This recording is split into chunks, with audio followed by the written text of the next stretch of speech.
Faly miarabantsika tsirairay avy indray tratra izao alatsinainy fa 1 ny volana jolay izao. Sotra an'Andriamanitra tranontsika fa mbola afaka mandray an'izao ten'Andriamanitra izao amin'ity maraina ity, ary misaotra ny fanahy masina sika izay mitaona antsika mandrakariva hianatra an'izany teniny izany. Mialoha ndirantsika ny hamofonaina an'io dia hivavaka-tsika.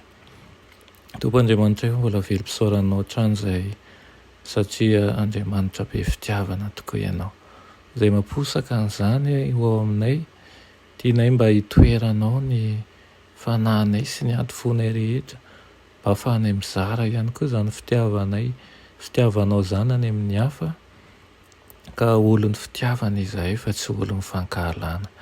Aoka ny herinao ao aminay, ary aoka ny famasinanao ihany koa amin'anaran'i Jesosy. Amen. Raha teny mofonaina antsika androany dia manao hoe Andriamanitra mpisolo vava.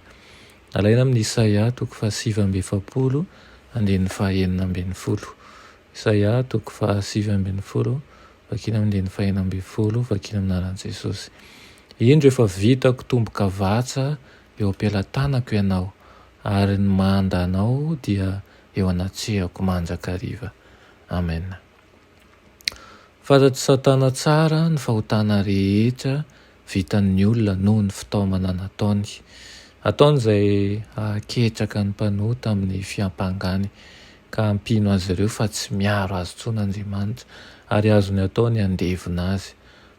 Roahany tsy hanana anjara amin'ny fahasoavan'ny lanitra izy ireo, tahaka ny nandroany tenany tamin'izany koa. Zany ve ny vahoaka, zany ve hoy izy ny vahoaka miabo ny haka ny toerako sy ny an'ny anjeloko any an-danitra?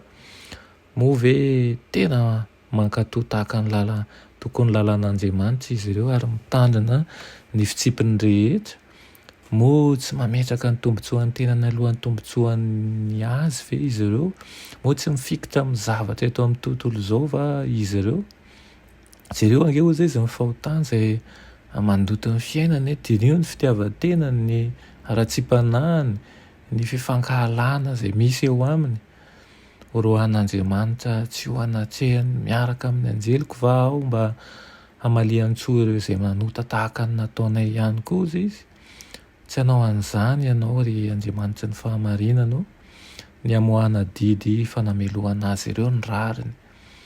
Tsy navela ho eo ambany fanapahan'ny herin'ilay ratsy anefa ireo mpianatry Kristy raha sendra nanota.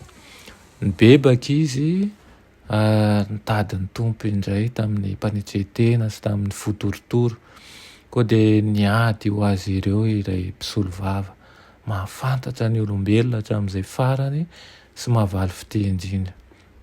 Efa kosa mahalala ny fahotany sy ny fibebahana nataony ka nanambara hoe ananatra anao anie Jehovah ry Satana, efa nanolotra ny aiko ho an'ireo fanahy ireo aho, efa vitako tomboka vatsa eo am-pelantanako ireo, mety hanana ny tsy fahatanterahana ireo, mety hanana ny tsy fahombiazana ihany koa tamin'ny ezaka nataony ho amin'ny fahamasinana, nefa nibebaka izy ka dia navelako ny elina ary noraisiko izy ireo. Mifantoka eo amin'ny zanany ny fijerin'ny tompo, mitondra fahoriana lehibe izy ireo ary toa mila andevina azy aza ny lelafon'ny fatana fandorana, manadio azy tahaka ny andrendrehana ny volamena eo amin'ny hafa, nefa Jesosy ampitsahatra ny fitiavan'izy ireo ny zavatry ny tany izy mba haseho tsara amin'ny alalan'ny endriky ny mpamonjy. Dia tahaka izany tokoa ny endrikendrika izay ataon'ny Satana.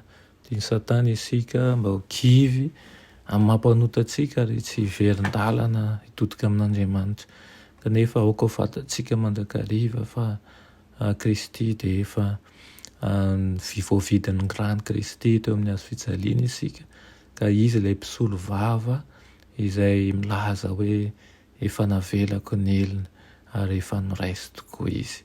Noho izany dia aoka isika handeha tahaka ny efa voavela heloko isan'andro ary efa voarain'i Kristy ho eo an-tratrany isan'andro isan'andro. Ray masina tsara indrian'Andriamanitra misaotra anao ny amin'ny fitiavanao anay.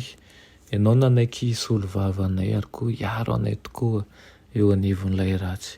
Mangataka aminao izay mba joronao mandrakariva ny isam-batan'olona tsirairay avy izao, ka hitoetra ao aminao ane hibanjina anao mandrakariva, tsy hijery zavatra hafa fa hiroso raha solafaka dia hitsangana indray hibanjina anao ary hiroso amin'ny fahamasinanao hatrany. Mangataka aminao izay mba handotsaka amin'ny fanahinao masina aminay tsirairay avy ahafahanay mahazo ny hery hoentina manohitra ny ratsy ary ny angatanay indrindra, dia mba tsy ho very tokoa izay rehetra mino anao fa hahazo ny fiainana mandrakizay. Amen.